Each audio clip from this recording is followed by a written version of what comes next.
Y'all, cooking, cutting up, keeping it real. This is my last project for the night, but one of my favorite recipes for Christmas anytime. These are called Parmesan Crisps. They are the easiest thing in the whole entire world to make.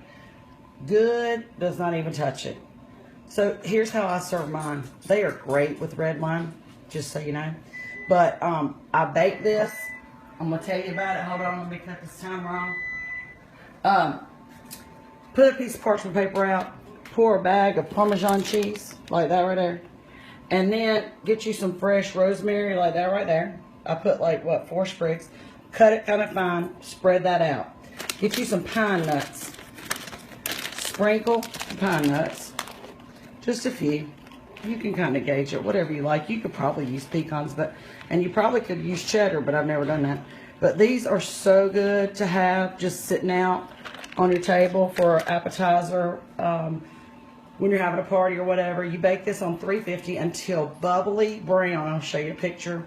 And then you let it cool completely, and it's like a cracker.